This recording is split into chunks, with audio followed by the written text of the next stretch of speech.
All right, welcome back. Another episode of Leadership in Tough Places. We are in a 4-part series talking about being mobile, making mobile great, the art of making mobile great. We've titled it Mobile Mania. So if you didn't watch part 1, you need to go back and watch part 1. We talked about the 5 questions as you're choosing a venue. Who here can I bless? What's here that I can use? Where is my reach? When do I run out of time? And why will people come? Go back and watch that. But here we go. Part 2, I'm going to kind of continue on venues. As I mentioned, part 3 and 4, we'll talk a little bit about how to make those venues and mobile church great. But I'm staying on venues for the first 2 episodes. We're going to talk about non-negotiables. So we're going to talk about in this episode. And again, so many people ask me this question: how have you expanded? You're 10 years old, 5 locations. We had 7 really at one point. COVID really helped consolidate 1 or 2 of those. But we're going to keep expanding. But it makes me think. Makes me think of one time we were venue searching, and I did this a lot early on. Okay, and our Center City location was kicked out of our original location, which we had a lot of favor in. And we were searching, and it was stressful. And God gave us some justice on the place that kicked us out. Another story for another time. Just know God's watching, okay? But anyway, Pastor Derek and I, he was our location pastor at the time, we hit the beat. Okay, we were, what did we call it? Pound the pavement, thank you. And we did it on every pound the pavement, Mondays, Thursdays, I can't remember, but we were out there and we looked at a million places. And we have a documentary actually of our 6th year of ministry, and maybe we'll link it in the show notes. But when I tell you, we were looking for this venue, and we were all kinds of places. We had walked into this one venue, and there was this disco ball, and the venue owner, which there's a lot of crazy venue owners here in Philadelphia, but this venue owner was just, as typical Philadelphian, old school South Philly guy as you possibly can get. We called him South Philly Sal.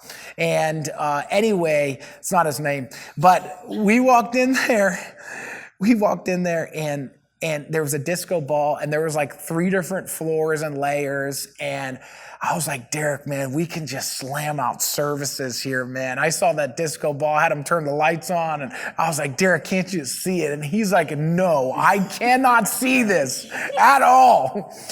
And I was devastated and almost quit that day, but we found somewhere else to go, thank the Lord. We've seen a lot of venues. We've probably met as a church in maybe 30 venues. I don't know, we're still counting. And we'll keep meeting in more venues because we're going to keep multiplying. I mentioned this in the last episode. I don't think mobile church is dead, but I think it's dying the way we used to do it. And I think it's changing. So I want to talk about non-negotiables because for us, we've laid out some non-negotiables when we go mobile.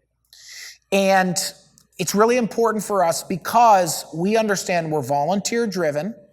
And we understand what we're trying to do. We have a model that we're focused on. Our model for ministry, we think a couple locations can be over 1,000. But for most of our locations, we feel like success is 150 people. When you get beyond 250, you really should be thinking about multiplying. Remember, we're in the city. So a healthy church in a city where there's no parking, in a neighborhood, 150, 200 people, man, that's it right there. We think that's healthy.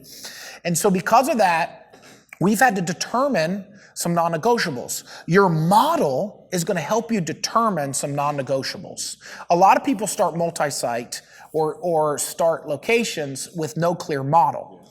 And if you're starting a church from scratch, some of your model will evolve. But if you're starting locations, you need to know what your model is. It's another conversation for a different episode. But for us, our model leads us to some non-negotiables. I want to talk about those. Here's a non-negotiable for venues. First of all, we are non-negotiable on on-site storage.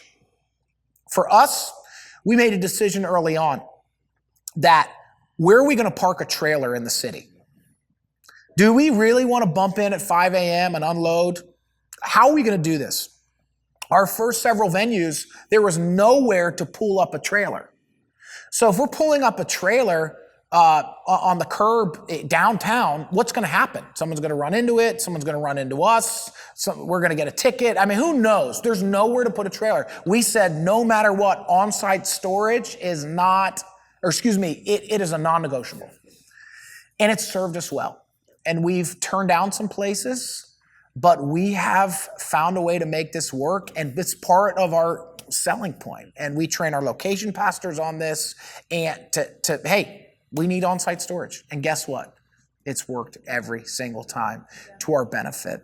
On-site storage is really important, and I want to recommend in this new day, in this post-COVID world, I think you should probably look for some on-site storage as well. I really recommend it.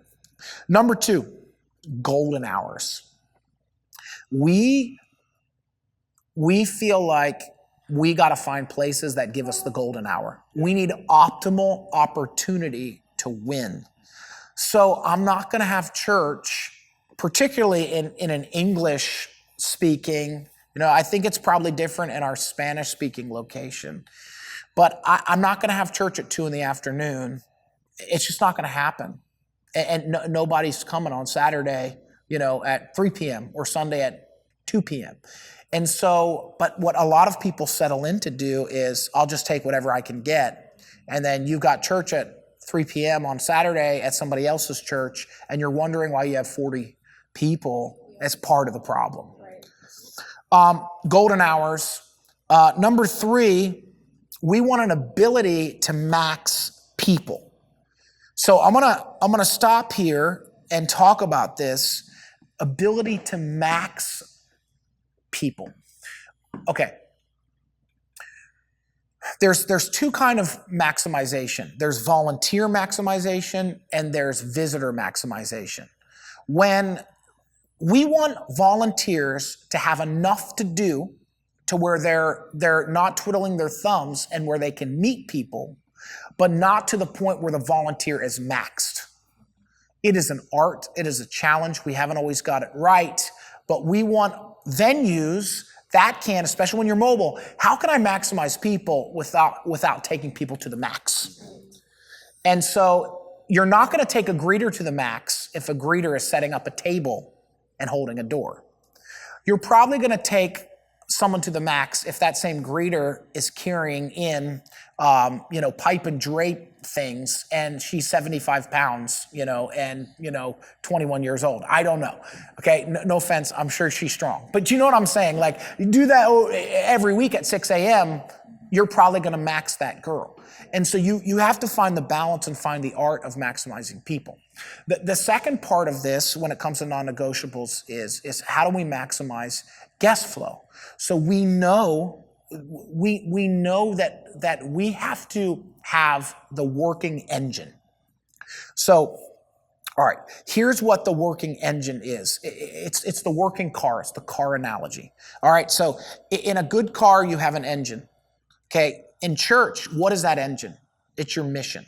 If your mission sucks, if it's not compelling, if your brand is ugly, if your website looks like, Crayola and word art did it, if your social media is terrible, like all these things that goes into telling the story of your mission, that is your engine. That you need that. But you can rev the engine, and if you don't have wheels, you're not going anywhere. So maximizing people, okay, and I'm going to talk about our non-negotiables in that, but you've got the engine. Here's the 4 wheels. In most churches, you have parking space, lobby space, kids space, adult space. And when I say adult space, sanctuary space, if you will. Okay, so engine is number 1. You can have a great venue and your church can be terrible because you don't have a good engine. Right? So now you're just pushing this thing and you wonder why it's so hard. But if you got an engine, you can rev the gas. If you got wheels, okay, man, if you got a great engine and you've got great parking space, great lobby space, great kid space, great auditorium space, oh man, you got a real great chance. For us, we had to, and really I wrote Ability to Max People, like we had to determine What exactly were our non-negotiables? Do we need to ride with 3 wheels? And honestly, that's where we landed. It's honestly, we're kind of on a motorcycle, but the motorcycle has like a half third wheel. All right, let me explain, okay? For us, we love parking. Everybody does. But in the city, you're not always going to find parking spaces. And so why this podcast is directed to leaders in tough places, because I want to help guys who are in urban environments, and maybe you don't have parking, or maybe you don't have all of these capacities. So what we've done valet parking and paid for it. We've done no parking at all at venues. And we have had smaller parking lots, and we encourage people to ride together or take SEPTA. We've done, which is public transportation. We've done things where we pay for Ubers and different stuff like that. So for us, what were our non-negotiables, okay? For us, auditorium space, a great auditorium space was number one. Like, so an appropriate enough, large enough auditorium space. That was non-negotiable. Secondly, some sort of lobby space. This goes to maximizing people. If there was no lobby space or connection point, even if it was tight, but if it wasn't good enough, we walked away. We've looked at venues, great auditorium space, but there was no lobby and we walked away. We need the lobby space, and we're never going to connect people. One of the main things we do is volunteers. It's volunteer-driven ministry. And so if there's no lobby space to help people take a next step and get on a team, the auditorium's never going to have anybody in it. So it was auditorium, it was lobby, and then it was kids. We felt like we needed somewhere to have enough kids or adequate kid space to at least facilitate 15 to 20% of what the auditorium was.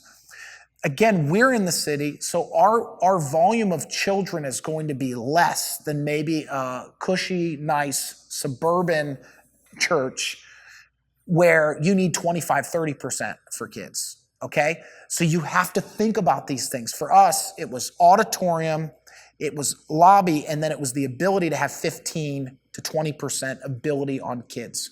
Then the last priority was parking. We felt like we could pull off, again, based on our model, we could have 150 to 300 people without adequate parking, but we couldn't do it without a strong, comfortable, good auditorium, decent lobby, and kids space. That's how we maximize people. Those became our non-negotiables. And then the other little small pieces to that. Obviously, going back to the last episode, there has to be some form of accessibility and visibility on that particular venue. We've tried not to be in the cut, if you will. So those were a little bit of our non-negotiables. And what I'd like for you to do and think about is, what are your non-negotiables on venues? What kind of things do you feel like you gotta have there to make it work and to get started and to grow and to thrive?